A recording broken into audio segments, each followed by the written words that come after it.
my friends. Welcome to another edition of the Y on Earth Community Stewardship and Sustainability podcast series. I'm so excited you could join us today, and especially excited that Angela Maria Ortiz Roa has been able to join us to talk about her work at the community level through an organization called Flows. And Angela, welcome. Thank you for having me. I'm so excited to be with you and with everybody watching the show. It's so great to have you here. Very excited.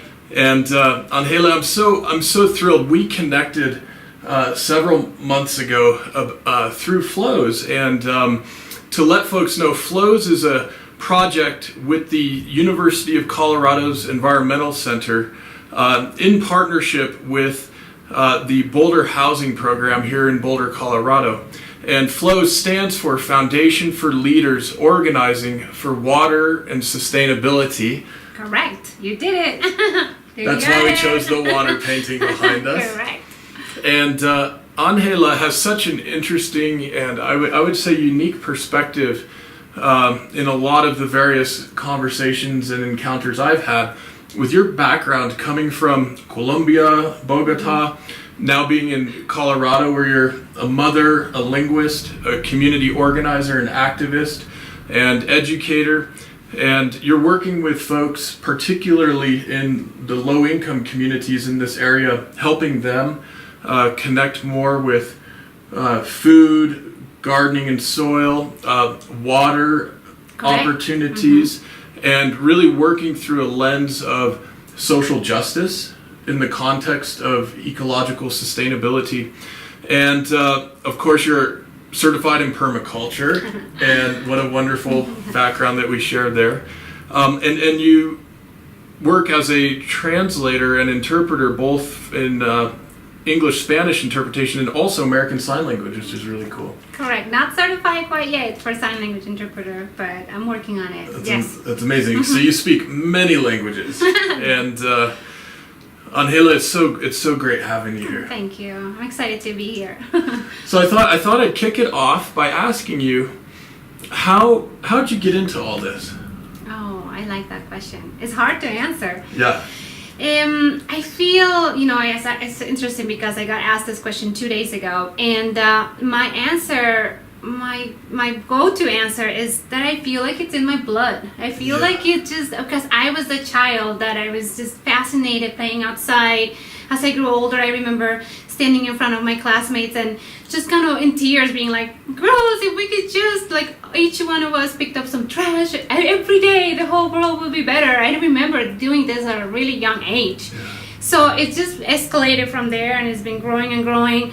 And it's never been like, this is what I want to do for a living, and this is what I want to do for my profession, but it just slowly evolved to be, and it's just something that I cannot deny, that is just really rooted inside of me. I think maybe my indigenous blood from the Colombian background, it's just pulsates inside of me. And so slowly, I've been engaged I started with my own healthy living, wanting to change it, and especially as I got pregnant, and I wanted to provide healthy food for my child, and I was, starting to understand the food industry in this country and how hard it was to find good food, even if it's labeled certified, organic, or whatever, So that opened my eyes. Then I got engaged with community gardens, and then I searched for my permaculture education, and then I got to Flows, and it just continues to evolve. So I think it's just something that is very rooted, which I think you have too. Right, yeah. I think we share that. I really do, and I want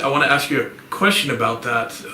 That sense that we carry something in our blood that we've known since an early age. But before going there, I wanted to ask you about, you mentioned your indigenous roots coming from Colombia, and I'm both European and Native American with Mohawk Indian background, and thought maybe you could share a little about your heritage with us. Sure. Well, it's very interesting because I have never done the DNA test, so I'm not really sure what I'm saying is true, but it feels like it's true.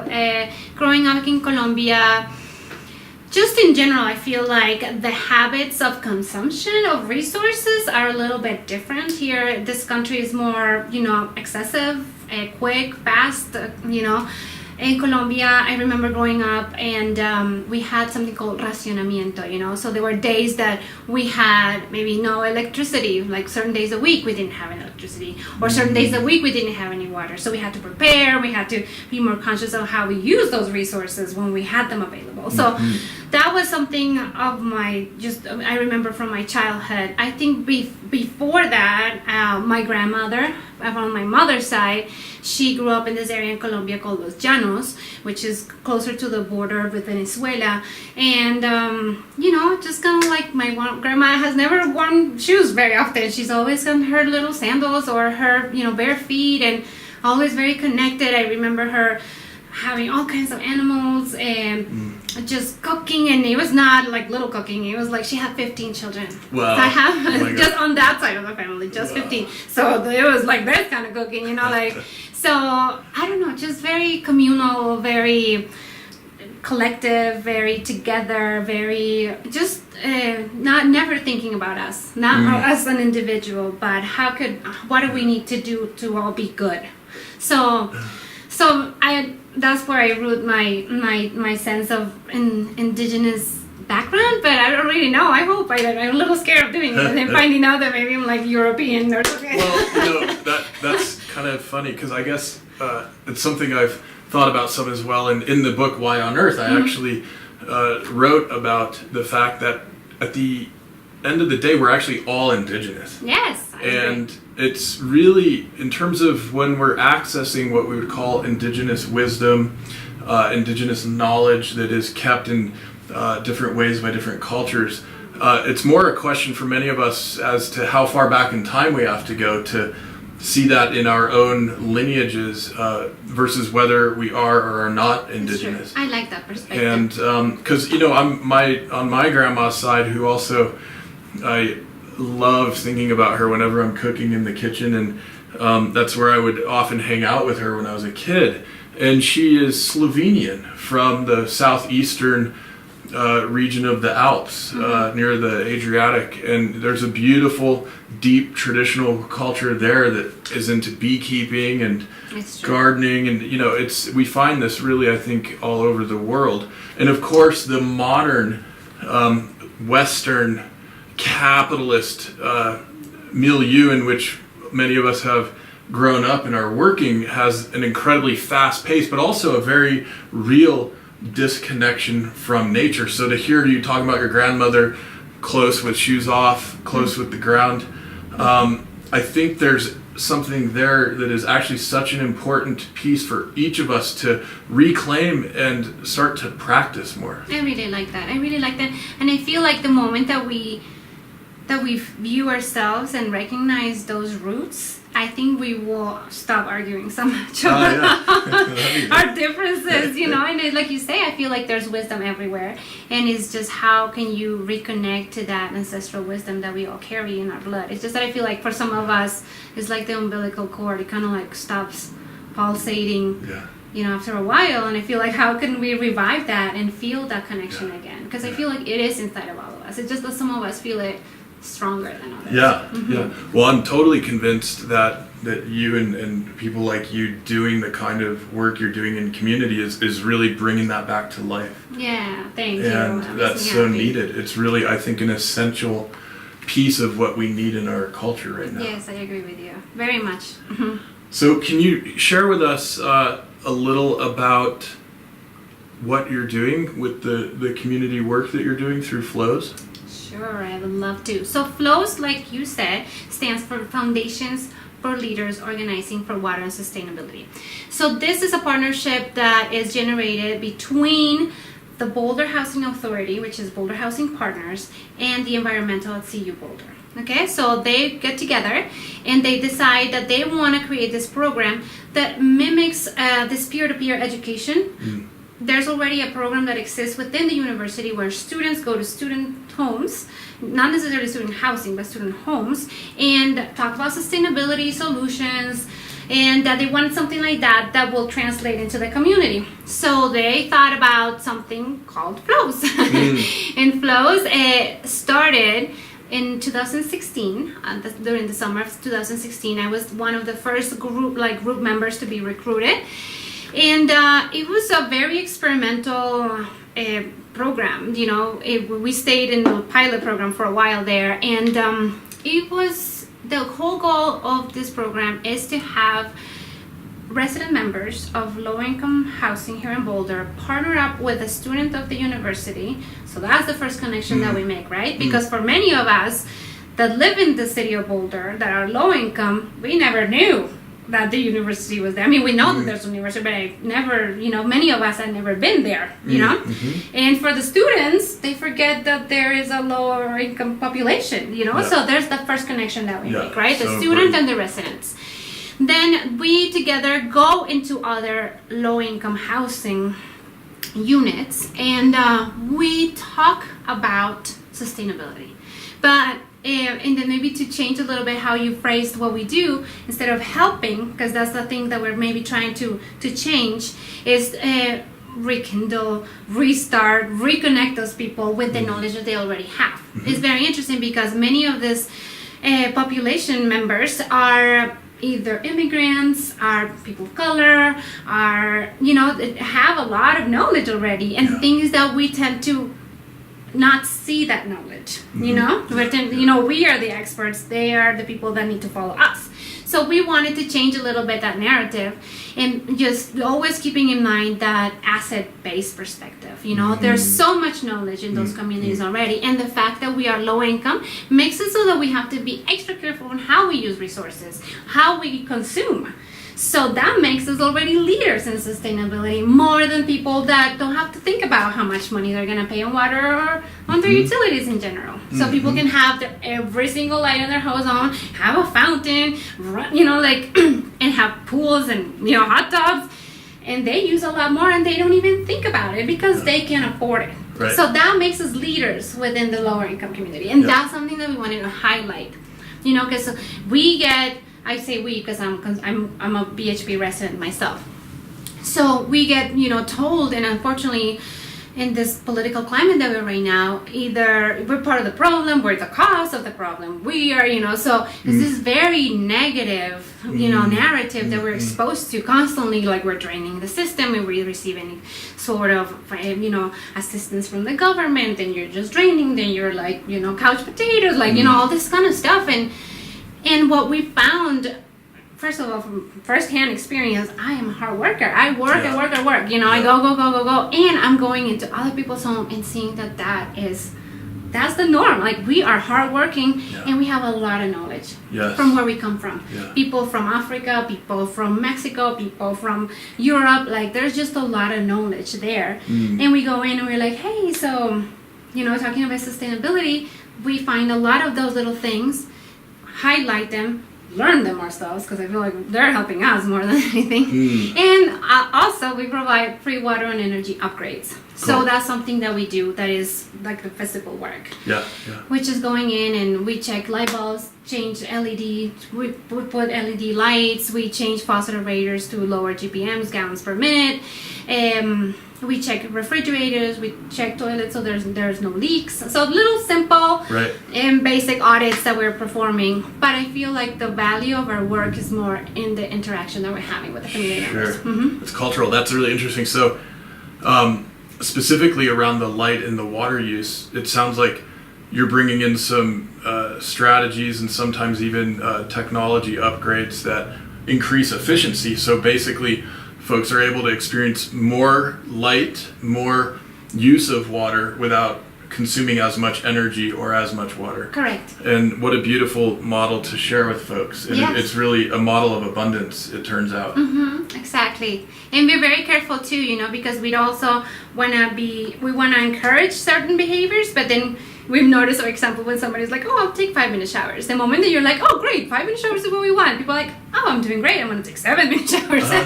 So we have to be very, very strategic on how we talk to people to really highlight the work that we're doing and at the same time support them with new strategies on how to maintain or improve what they're already doing. Yeah, beautiful, beautiful. Yeah.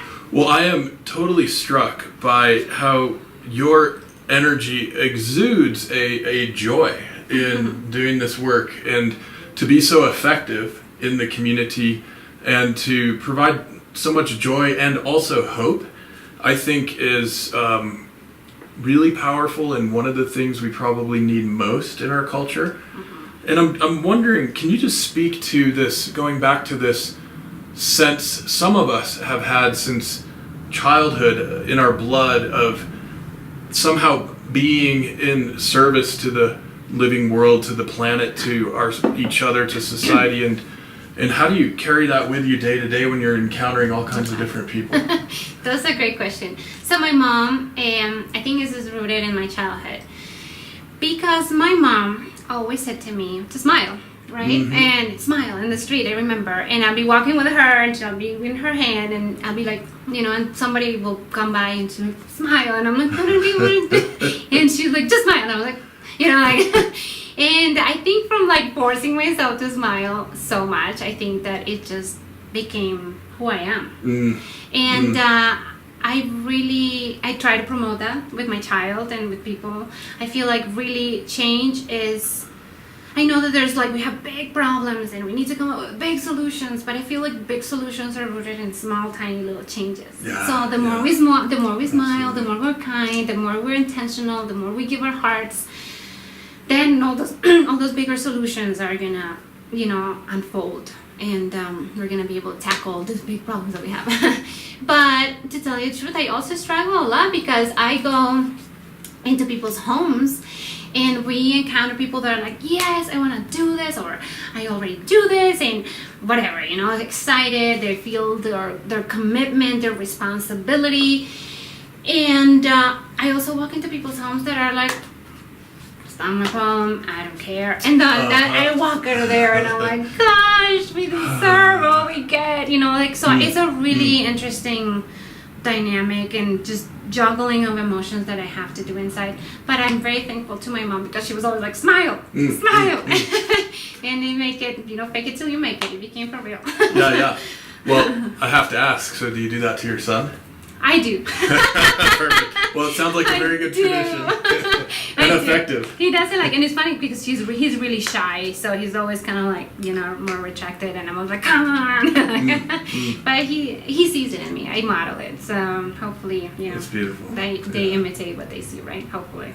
Well, I thought I might ask you a question that maybe might seem a little bit off topic given what we're talking about, but I'm really curious. As a parent, as a dad, my son recently turned 16, and I'm curious, as a mom, I know that there's such a profound connection, obviously, to one's child. And I'm really curious about that period that your son is entering when a boy starts to turn into a man, and how the mom experiences that. Oh my goodness. That definitely, being a mom is the hardest thing I've ever done. Yeah. The hardest emotional job I've ever done. Yeah. It's like having a piece of your heart with no protection, just walking around in the world, right? And so, but I feel very blessed. I feel like I was just given a very beautiful human being, a beautiful spirit that lives in that little body of his, and he has a kind heart. I'm fairly lucky because I have a lot of friends. I've always babysat, and I always thought it's like, it's the parents' fault if the kids misbehave. And then we all started having babies, and all my cool friends started having like demon child, and I'm like, what's going on? You're a cool guy. What happened? So, and then I realized that we're just giving this spirit that comes, and they are who they are, and it doesn't really matter sometimes on how, it does matter a lot on how we teach them, but they are who they are before we teach them. And so I feel really lucky, and I was just telling you recently that I also know that my job as a mother is limited because I cannot teach him how to be a man. I can show him the kind of man that his mother respects and looks up to and feels safe with and likes to embrace and likes to connect with, but I cannot quite teach him how to be it, be him. So I'm lucky to have beautiful men in my life that are role models and that show him that, because I feel like I can only walk him to the bridge, and then I have to find somebody to help him walk that bridge because I cannot do it myself. Well, it's such a beautiful metaphor. And in some respects, some of the rites of passage experiences I was able to give to my son Hunter, and of course couldn't in the same way to my daughter Osha, is really setting us up, I believe, for their lifetime of adulthood, where they're really traveling their own bridge, regardless of whether it's my daughter or my son. That's true. And it's beautiful to watch that. It's an amazing process, and it reminds me actually a friend recently. In fact, it was Stephanie Seisen, who's one of our other podcast guests, an incredible herbalist up in the mountains here in Colorado, growing amazing biodynamic herbs.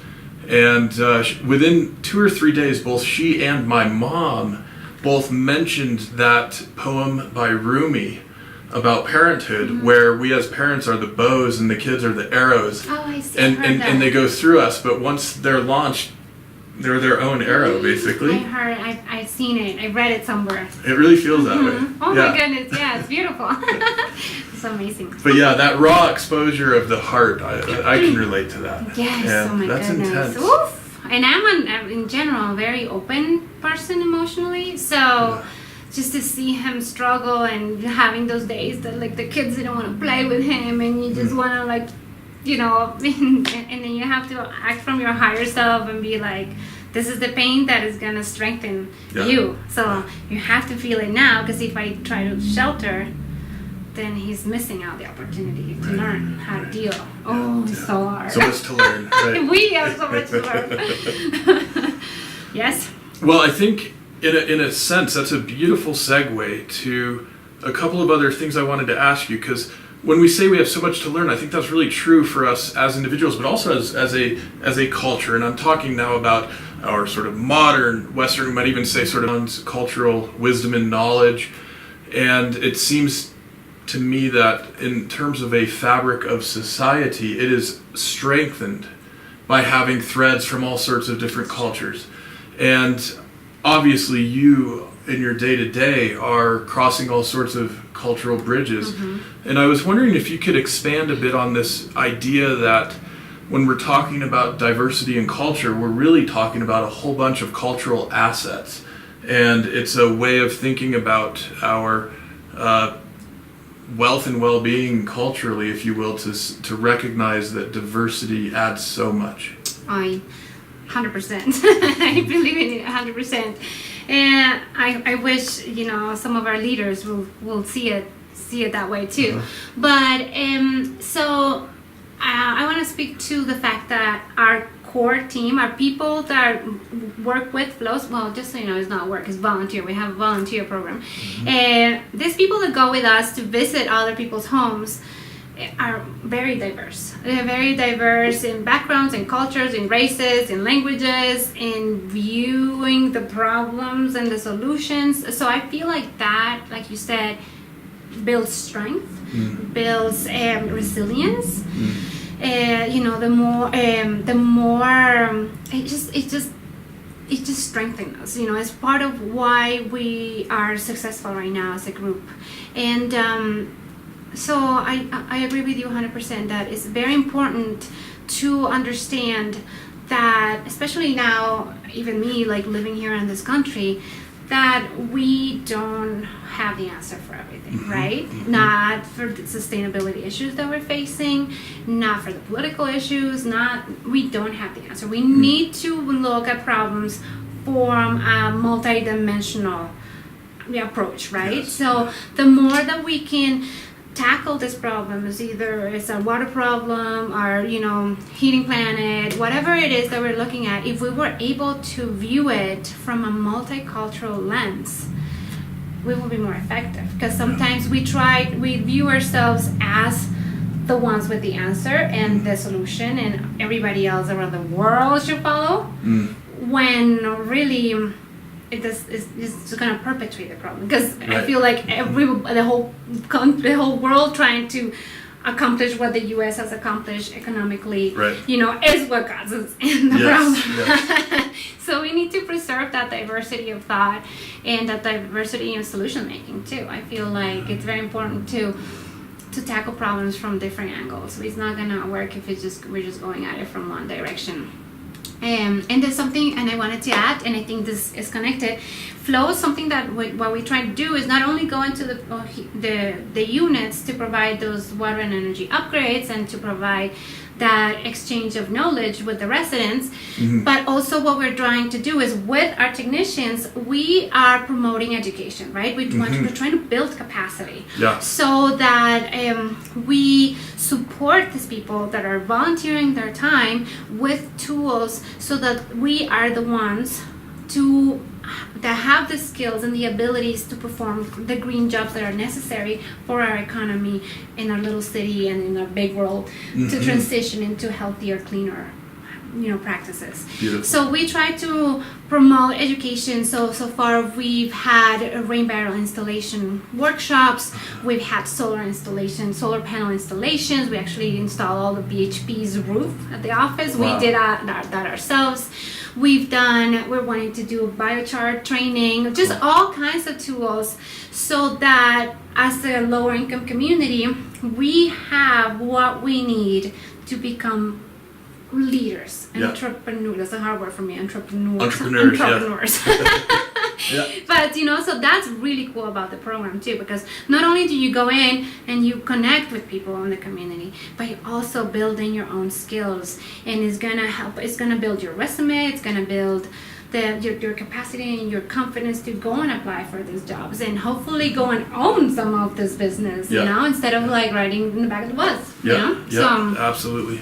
Oh, that's so beautiful. It's so empowering. Yeah, super important too, because and that's something that in Flows we talk about, because as our city and as our world is forced to transition into cleaner ways, the people that are going to continue to be in control are the people who are already in control. Because those are the people that are going to be able to change our technologies really quick to provide cleaner services. But it's going to be the same people. So in a way, we're going to perpetuate the cycles. So it needs to shift. They need, like the people that are at the bottom, the people that have been always the workers and the labor, it needs to be shuffled. Right. Shuffle the deck of cards. Yeah. Yes. Okay. So that's our goal. We want to empower more our residents, our community members, to take on real leadership roles. Well, it's beautiful. I am so excited to ask you the next question on that note. But before I forget, do it. Let me mention to our audience and listeners, you're tuned in to the Y on Earth Community Stewardship and Sustainability podcast series, and I'm here with my guest, Angela Maria Ortiz Roa. And she is the coordinator for Flows, the Foundation for Leaders Organizing for Water and Sustainability, right here in Boulder, Colorado. And want to mention to our audience and listeners for tuning in, we want to give you a thank you gift, which is a code, the word podcast. If you would like, you can go to yonearth.org/market. That's our marketplace, where we have several electronic books and an audiobook version of Y on Earth. And if you use that code podcast, you can get those at a discount. Also, if you'd like to learn more about Flows, you can go to colorado.edu/ecenter/flows. This will all be in the show notes as well. And if you'd like to reach out to Angela, her email is angela.ortizroa@colorado.edu. Again, that'll be in the show notes. And I want to take up that last point, that last note you were striking, and I think it is so powerful, especially here in the United States of America.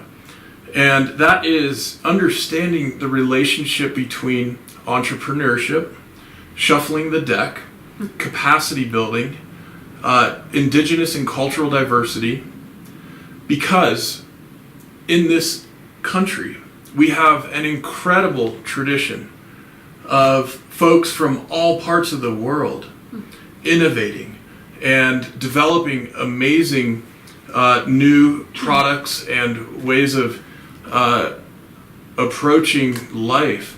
And it's not at all to be an apologist for, some of the great industrial tycoons, for example. I'm not going there necessarily, but I am going to say that a lot of the those incredibly successful industrial tycoons were themselves immigrants.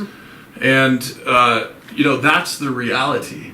My mom often talks about what it was like for her growing up in upstate New York as a child of immigrants, effectively, where her mother's first language, Slovenian, made her very shy out in the public sometimes. And often her experience, but this is my grandmother now, in school, with some of the teachers, was that she wasn't bright because she didn't understand the language the way a native speaker understood English in her case. She was incredibly bright. Now, she kicked my butt in the game Scrabble a bunch growing up, among other things. So it's not at all a reflection of her intelligence, these experiences she had as a kid, but a reflection of what happens when cultures are colliding, are coming together. And in our history, we'll see all kinds of different examples, some good, some horrific. Yes. But I think the point is the true reality, the way to understand the history for real in this country is that it is a whole bunch of immigrants. And even our indigenous population, even my Native American ancestors came here thousands of years ago from Asia, right? The way we humans have been coming to this continent is a really interesting and rich story. And I am struck that there is so much strength and hope to be had in understanding the richness of what happens when we have multicultural exchanges. Well, so it's very interesting because I believe in that just blindly. I think that the more that we embrace where we come from, the more that we accept and explore where other people come from, our minds are just gonna, we're really gonna use our full potential of our brains. Yeah. But, something that I say constantly when I go into these home visits is, especially when I encounter immigrants, is the fact that I try to install this concept of global citizens. Because I really do believe, like you said, like we're never from where we come from. Like we just like you said, even Native American like here came from other places. We have constantly been moving around the globe, so we really don't belong to anywhere except the whole planet. That's where we belong from. So I do like this concept of like forget. I mean, I know that's very como say that? I don't even know the name for English, but like it's impossible to forget the boundaries and the borders and all that stuff. But if we were to feel like we are global citizens, like we belong to the planet as a whole, then that sense of belonging will guide our decisions, right? Because I feel like that's what happens. I feel like that's, for example, for the immigrants, and I've seen it with the people that I interact with on my daily my daily life. I feel like people are scared, or people don't want to take advantage of the resources and the services that are provided because they feel like they don't belong. They don't want to, for example, I see it a lot with my friends that have migrated from Mexico, that they don't want to go hiking because it just doesn't feel like it's their space.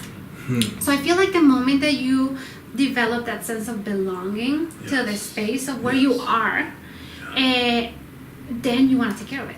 Absolutely. Right? So, the moment that it's yours, because you don't trash your house. Well, some people do. I've seen it. But most of us like take care of our homes, and we keep it beautiful, and we don't like just throw our trash in the floor of our homes. So if we were to make the planet our home, then we will take care of it. And I really do believe that immigrants have more that capacity to feel like global citizens, because we already cross some borders. We already cross some of those, imaginary lines that we created for ourselves. And I grew up in Colombia, but I've been here for 17 years.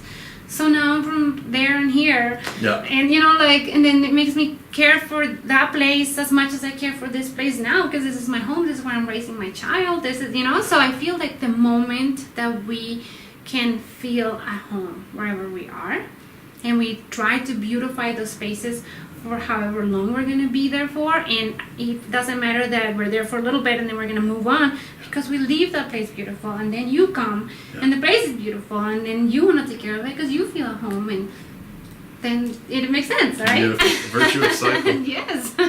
I believe in it. So I try to promote that And I believe that I've seen that our immigrant population here receives that concept with a lot more, they can digest it easier because they're like, yeah, because I feel from there and I'm from here, and like they relate to so that. I feel like if we all could feel that way, that would be great. That's so beautiful. Well, I was so struck coming across the ancient Greek word oikos or ekos, which is a word that means home. It means home.